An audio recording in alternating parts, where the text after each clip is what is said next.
नमस्कार साथियों, मैं आपका दोस्त सैलन सिंह। और साथियों, आज की इस वीडियो के माध्यम से मैं आप लोगों को बहुत ही महत्वपूर्ण जानकारी देने वाला हूँ। साथियों, अक्सर लोग होते हैं जो वो झूठी एफआईआर के चंगुल में आ जाते हैं। कई व्यक्तियों की ऐसा हो जाता है कि झूठी एफआईआर हो जाती है तो उसके बाद बहुत सी दिक्कत परेशानियों का सामना उन्हें करना पड़ता है। तो कैसे इस समय में, आज के समय में झूठी एफआईआर से बचें और जो हमारा नया कानून है उनकी कौन सी धाराओं का इस्तेमाल करके आप झूठी एफआईआर से बच सकते हैं, क्या कानूनी प्रावधान हैं और क्या सावधानियां आपको रखनी चाहिए जिससे कि आपको झूठी एफआईआर कोई भी अगर आपके खिलाफ कर देता है तो उससे आपको दिक्कत परेशानी ना आए, या फिर अगर आती भी है तो थोड़ी कम आए। क्योंकि अगर झूठी एफआईआर में अगर आप कभी फंस जाते हैं तो कई बार ऐसा भी होता है कि कई व्यक्तियों को जेल भी जाना पड़ता है झूठी एफआईआर में। तो अगर किसी भी तरीके से अगर कोई भी झूठी एफआईआर दर्ज हो जाती है, आपके खिलाफ कोई शिकायत दर्ज कर देता है तो इसके बाद आपकी दिक्कत परेशानी शुरू हो जाती है। और अगर आपको सही रास्ता पता ना हो, सही कानूनी जानकारी पता ना हो, तो ऐसे में आपको बहुत अधिक परेशानी का सामना करना पड़ता है, आपको बहुत अधिक परेशान होना पड़ता है। कई बार तो ऐसा भी हो जाता है, कई व्यक्तियों को जेल भी जाना पड़ता है झूठी एफआईआर में, झूठी कंप्लेंट में। तो मैं आपको बता दूं कि अगर सबसे पहले बात करते हैं कि कोई भी व्यक्ति अगर आपकी झूठी एफआईआर कर देता है किसी भी मामले को लेकर, कोई भी मामला है उसमें अगर आपकी झूठी एफआईआर कर देता है तो पुलिस आपको या तो बुलाएगी या फिर अरेस्ट करने आएगी। कोई गंभीर किस्म का मामले में झूठी, ऐसा मान लीजिए कोई भी संज्ञेय अपराध है और उसमें अगर आपकी शिकायत दर्ज हो गई है तो फिर आपको पुलिस डायरेक्ट अरेस्ट कर लेगी। कोई संज्ञेय अपराध है, संज्ञेय अपराध में कोई आपकी झूठी एफआईआर दर्ज कर देता है तो ऐसे में तो पुलिस आपको अरेस्ट कर लेगी। लेकिन अगर कोई असंज्ञेय अपराध है, कोई भी 7 साल से कम सजा का प्रावधान का कोई भी अपराध है, मान लीजिए कोई भी ऐसा झूठा मुकदमा आप दायर कर दिया किसी ने जिसमें सजा है जो उस मामले में 7 साल से कम की सजा है, तो ऐसे में तो पुलिस आपको 41 का नोटिस देती थी अभी तक। लेकिन अब जो हमारा नया कानून है भारतीय नागरिक सुरक्षा संहिता, उसमें 35(3) हो चुकी है। जो 41 होता था, जो सीआरपीसी का नोटिस दिया जाता था 7 साल से कम की सजा का, जो भी जब गिरफ्तारी की जाती थी तो उसमें तो आपको पता है कि 41 का नोटिस मिलता था। अब जो हमारा भारतीय नागरिक सुरक्षा संहिता है उसमें तो 35(3) हो चुका है, जो उसमें आप देखेंगे 35(3) की अब आपको नोटिस मिलेगा। लेकिन अगर 7 साल से अधिक का कोई सजा है तो उसमें पुलिस आपको डायरेक्ट गिरफ्तार कर लेगी, ना आपको नोटिस देगी और ना ही आपको कोई जानकारी होगी और पुलिस आपको गिरफ्तार कर लेगी। अगर कोई भी व्यक्ति आप पर कोई संज्ञेय मामले में कोई झूठी एफआईआर दर्ज कर देता है, मान लीजिए कोई पॉक्सो में आपका नाम चढ़ा देता है, पॉक्सो की कोई भी धारा आप पर लगा देता है, या फिर किसी भी तरीके से कोई संज्ञेय अपराध में आपका नाम दर्ज करा देता है, आपके खिलाफ झूठी कंप्लेंट दर्ज करा देता है, तो ऐसी स्थिति में अगर आपने को पुलिस ने अरेस्ट कर लिया है तो आप अच्छे से वकील से मिलिए। और अगर आपकी गिरफ्तारी नहीं हुई तो आप अच्छे से वकील से मिलकर अग्रिम जमानत ले सकते हैं, एंटीसिपेटरी बेल ले सकते हैं और आप किसी भी सेशन कोर्ट में एंटीसिपेटरी बेल लगा सकते हैं। उसके बाद आप हाई कोर्ट से एंटीसिपेटरी बेल अग्रिम जमानत ले सकते हैं। अगर आपको लगता है कि आपकी गिरफ्तारी हो सकती है, आपको गिरफ्तारी होने का आशंका है, तो आप अग्रिम जमानत ले सकते हैं। किसी भी संज्ञेय मामले में अगर आपके खिलाफ उसने कंप्लेंट दर्ज कर दी है तो आपको सबसे पहले एंटीसिपेटरी बेल लेनी है। अच्छा सा कोई एडवोकेट करिए, अच्छा वकील करके आप वकील की सहायता से अग्रिम जमानत ले सकते हैं। सबसे पहले आप सेशन कोर्ट में लगाएंगे, उसके बाद हाई कोर्ट से आपको जमानत मिल जाती है।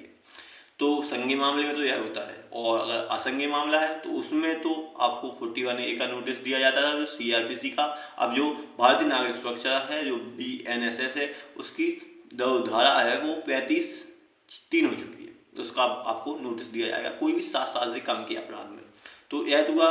संज्ञेय अब असंज्ञेय। लेकिन अगर जिसने झूठी एफआईआर की है उस पर कार्रवाई क्या करें, उसको सजा कौन सी धारा के तहत होगी, उस पर जो मामला बनेगा वो कैसे बनेगा। क्योंकि आप अगर साबित कर देते हैं या फिर आप जब भी अपना केस लड़ते हैं वो आप साबित कर देते हैं इसने मेरे खिलाफ झूठी एफआईआर दर्ज कर दी है, और आपने उसको साबित भी कर दिया है कि यह झूठी है, आपने सबूत पेश कर दिए, आप उस कंप्लेंट को झूठा साबित कर देते हैं, आप उस व्यक्ति के खिलाफ जिसने आपके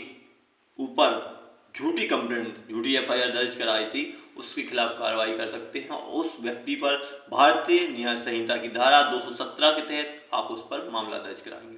जिस व्यक्ति ने आपके ऊपर झूठी एफआईआर दर्ज करी थी, आपके ऊपर झूठा मुकदमा बनाया था, आप उस व्यक्ति के खिलाफ भारतीय न्याय संहिता है उसकी धारा 217 के तहत मामला दर्ज कराएंगे और उस व्यक्ति को 1 साल तक की सजा होगी, 1 साल की सजा होगी। और साथ में उसको 10,000 रुपये का जुर्माना भी हो सकता है। मैं आपको बता दूं 10,000 रुपये का जुर्माना या फिर 1 साल तक की सजा होगी उस व्यक्ति को जो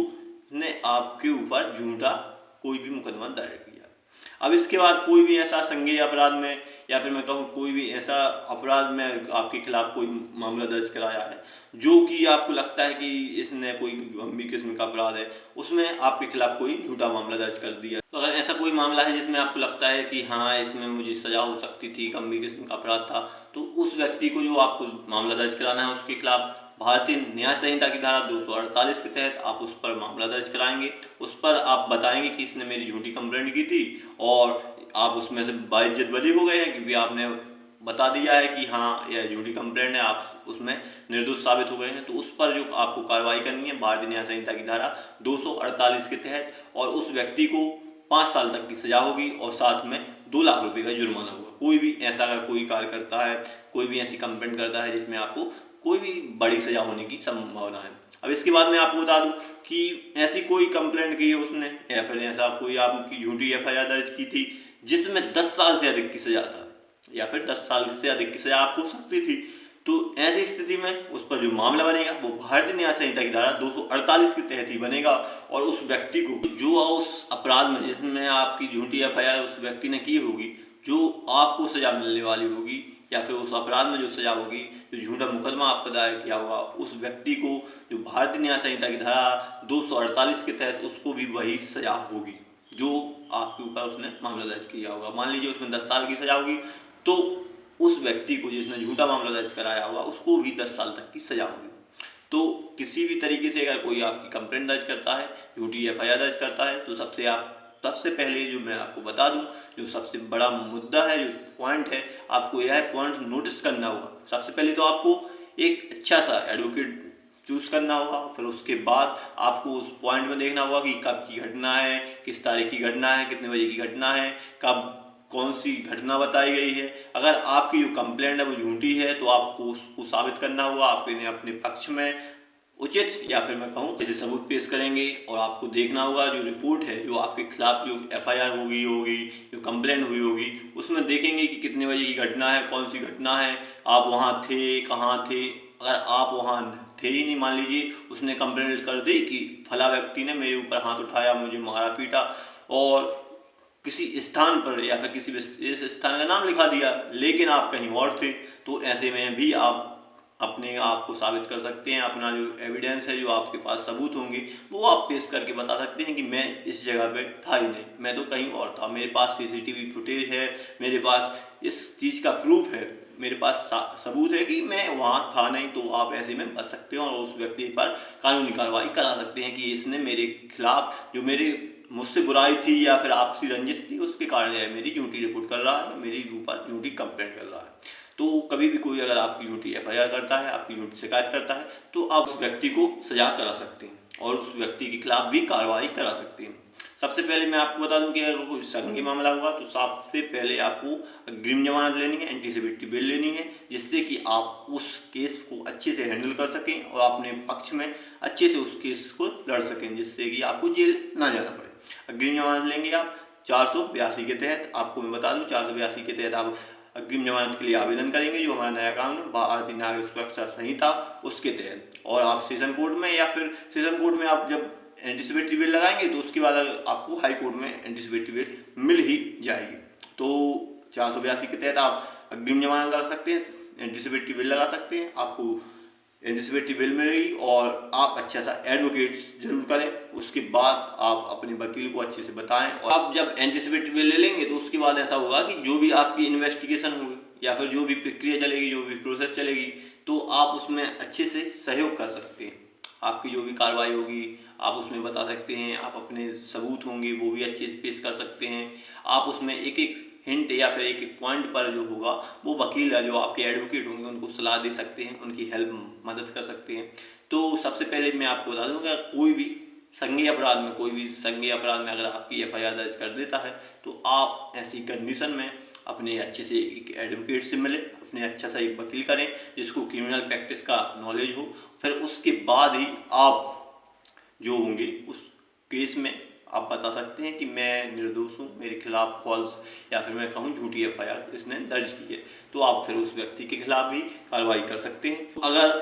कोई भी व्यक्ति किसी भी तरीके से आपकी झूठी एफआईआर दर्ज कर देगा, तो उसके बाद उस पर जब कार्रवाई होगी, उसको जेल होगी, तो उसकी समझ आएगा कि मैंने झूठी एफआईआर करके या फिर आपके खिलाफ झूठी शिकायत दर्ज करके अपने पैर पर कुल्हाड़ी मार ली है, या फिर उस वो लगेगा उसको कि हाँ, अब मैंने अगर कभी भी किसी व्यक्ति की झूठी एफआईआर की तो मेरे साथ गलत ही होगा। तो जो जो व्यक्ति होते हैं जो थोड़ी सी बुराई के कारण या फिर थोड़ी सी रंजिश के कारण किसी भी तरीके से या फिर किसी भी बड़े अपराध में किसी व्यक्ति को फंसवा देते हैं, तो ऐसा करना भी बंद हो जाएगा और सबको पता चलेगा कि कानून में झूठी एफआईआर करने पर भी सजा होती है और झूठी एफआईआर कोई करता है तो उसके लिए भी सजा होती है। तो आशा करता हूँ कि आपको यह वीडियो पसंद आई होगी। वीडियो में मैंने जो आपको जानकारी दी हो वो आपको अच्छी लगी होगी, और आपका कोई भी प्रश्न है, आप कुछ समझ ना आया हो इस वीडियो में, तो आप वो हमें कमेंट बॉक्स के माध्यम से पूछ सकते हैं। और अगर आपको यह वीडियो पसंद आई हो तो वीडियो को लाइक करें और इस वीडियो को ज़्यादा से ज़्यादा शेयर करें अपने दोस्तों में, अपने परिवारजन में, जो आपके मित्र हैं उनमें भी ये वीडियो शेयर कर सकें, क्योंकि सबको कानूनी जानकारी प्राप्त हो और वो सब कानून के प्रति जागरूक रहें। और अगर आप हमारे चैनल पर पहली बार आए हैं तो चैनल को सब्सक्राइब जरूर कर लें। धन्यवाद दोस्तों, फिर मिलते हैं नेक्स्ट वीडियो में, तब तक के लिए जय हिंद, जय भारत।